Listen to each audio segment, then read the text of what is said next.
Friend, तो कैसे हैं आप लोग। उम्मीद करता हूँ सभी पैरा स्टूडेंट अच्छे होंगे। सभी पैरा स्टूडेंटों को जय जोहार। तो फाइनली पैरा स्टूडेंट अपन इस वीडियो में यहाँ पे देखने वाले हैं आपका हाफ ईयरली असाइनमेंट 2023-24 परियोजना कार्य कक्षा 8। तो क्लास 8 वाले जो स्टूडेंट्स हैं उनके लिए ये वीडियो रहने वाले। इस वीडियो में क्लास 8 का जो आपका प्रोजेक्ट वर्क है, परियोजना कार्य है विषय हिंदी का, उसका संपूर्ण सॉल्यूशन अपन इस वीडियो में कवर करेंगे।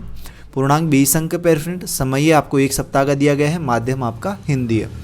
तो पैरा स्टूडेंट वीडियो को स्टार्ट से लेकर आखिर एंड तक कंप्लीट वीडियो देखिएगा। यहाँ पे अपन संपूर्ण सॉल्यूशन कवर करेंगे। प्रोजेक्ट कार्य का विषय आपकी हिंदी और कक्षा यहाँ पे 8। देखिएगा, सबसे पहले सामान्य निर्देश हैं। क्या है निर्देश कि दिए गए परियोजना कार्य में से कोई 2 परियोजना कार्य बच्चों को देवें। मतलब जितने भी परियोजना कार्य हैं, जैसे मान लीजिए इस पेपर में 4 क्वेश्चन है, तो 4 में से आपको ओनली फॉर 2 ही करने हैं, कोई भी 2 करने हैं। प्रत्येक परियोजना कार्य में 5 अंक हैं। परियोजना कार्य करने के लिए बच्चों को पर्याप्त समय दें। शिक्षक आवश्यकता अनुसार बच्चों को मार्गदर्शन दें। तो इस तरीके से ये निर्देश आप पढ़ सकते हो। क्वेश्चन क्रमांक फर्स्ट की अपन बात करते हैं। उससे पहले पैरा मैं बता दूं, अगर चैनल पे पहली बार आए हैं तो यार चैनल को जरूर सब्सक्राइब कीजिएगा।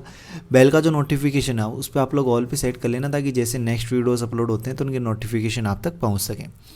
देखो, क्वेश्चन क्रमांक फर्स्ट अपना पहला प्रश्न क्या है कि नरवा, गरुआ, गुरुआ बाड़ी योजना अंतर्गत आप सभी ने शिक्षकों के साथ भ्रमण किया होगा।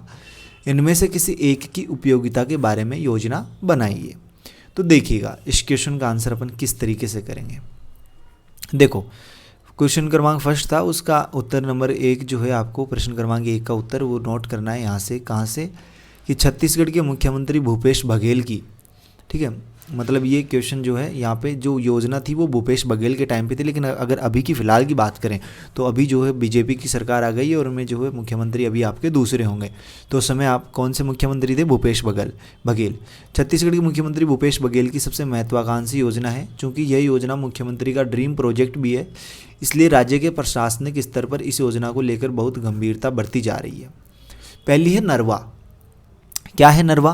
तो देखिएगा कि छत्तीसगढ़ में नालों को नरवा कहा जाता है। इस योजना के तहत राज्य के नालों पर चेक डैम बनाकर पानी रोकना तथा उस पानी को खेतों की सिंचाई के लिए उपलब्ध कराना।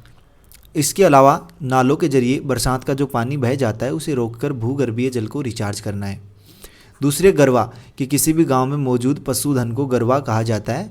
नरवा, गरवा तथा बाड़ी योजना के तहत गांव में पशुओं के लिए डे केयर सेंटर बनाए जा रहे हैं, जिनमें पशुओं की देखभाल की जाती है। तीसरे यहाँ पे गुरुआ कि छत्तीसगढ़ी भाषा में गुरुआ का मतलब गड्ढा होता है। पशुओं के डे केयर सेंटर में पशुओं का जितना भी गोबर जमा होता है वह गुरुआ में डाला जाता है, जिसमें उच्च कोटि की खाद बनती है जो खेतों में डालने के लिए किसानों को बेच दी जाती है। फिर अगली आती है आपकी बाड़ी। बाड़ी का मतलब बगीचा होता है। यह बगीचा योजना के लाभार्थी के घर से सटा हुआ होता है, जिससे उच्च कोटि के पोषण के लिए फल तथा सब्जियां इत्यादि उगाई जाती हैं। तो नरवा, गरवा बाड़ी योजना के तहत बनने वाले गोठान का लाभ क्या है वो आप लिखिएगा कि प्रत्येक गांव में बनने वाले गोठान में ग्रामीणों के पालतू पशुओं के साथ साथ आवारा पशुओं को गोठानों में लाया जाएगा। दिन के समय अधिकांश पशु गोठानों में ही रहेंगे, जिससे पशुओं के द्वारा खेतों में फसल चरने की समस्या से किसानों को छुटकारा मिल जाएगा। गोठानों में कृत्रिम गर्भाधान के जरिए अच्छी नस्ल के सांडों का सीमेन उपलब्ध कराया जाएगा, जिससे पशुओं की नस्ल में सुधार होगा तथा दुधारू पशुओं की संख्या बढ़ेगी। गोठानों में अधिक मात्रा में कंपोस्ट खाद का निर्माण होगा, जिसमें प्राकृतिक खाद की उपलब्धता बढ़ेगी तथा भूमि की उर्वरक क्षमता में भी बढ़ोतरी दर्ज की जा सकेगी। गोठानों में फलदार वृक्ष लगाए जाने से ग्रामीण बाजार में फलों की उपलब्धता पर्याप्त मात्रा में रहेगी। नरवा, गरवा बाड़ी योजना की विशेषताएं क्या क्या हैं वो आप लोग लिखिएगा। आप लोग देखो, जिन गाँव में इस योजना का संचालन होगा उन गाँव में दूध का उत्पादन बढ़ जाएगा, जिससे गाँव में समृद्धि आएगी। गोठान के अतिरिक्त चारा गाँवों के लिए गोठान के नज़दीकी 5 से 10 एकड़ भूमि आरक्षित कर ली जाएगी, जिससे पशुओं को सरकारी सहायता से बनने वाले विशाल चारागाह चरने के लिए मिल सकेंगे।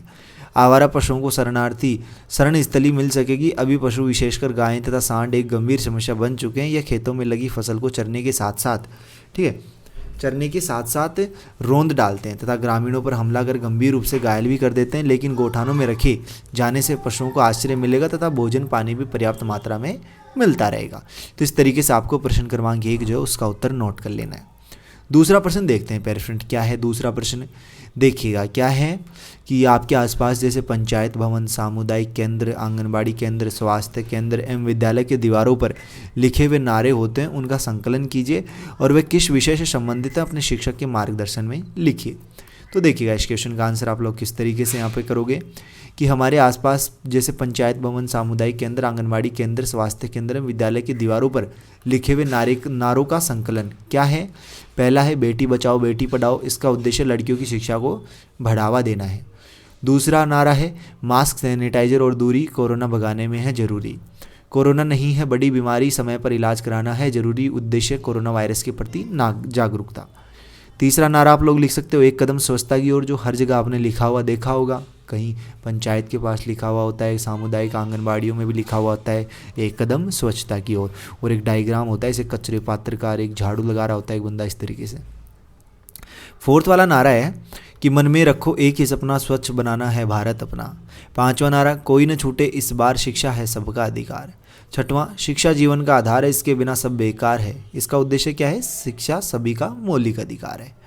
अगला प्रश्न देखिएगा, वैसे तो पेरेंट आपको 2 ही क्वेश्चन करने हैं, जैसे पहला, दूसरा, तीसरा, चौथा, इनमें से 2 ही प्रश्नों का आंसर देने हैं। तो अपन ने पहले का भी दे दिया, दूसरे का भी दे दिया, अब तीसरे को आप छोड़ सकते हो, ठीक है, चौथे को भी आप छोड़ सकते हो, लेकिन मान लीजिए कोई स्टूडेंट कहे भैया हमें चौथे का आंसर बताइए, ठीक है, तो तीसरा बार छोड़ देना, चौथे का आंसर भी मैं बता देता हूँ। वैसे करना नहीं है, वैसे आप अगर चेक करना चाहो तो कर सकते हो, ठीक है, वैसे तो 2 ही करने हैं।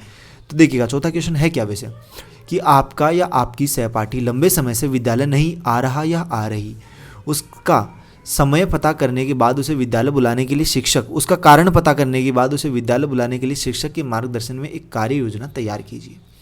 देखिएगा इस क्वेश्चन में करना क्या है, जैसे मान लीजिए कोई क्लास में कोई सुहानी नाम की कोई लड़की है, ठीक है, सुहानी सैनी, ठीक है, मान लीजिए उसकी कोई मित्र है रानी।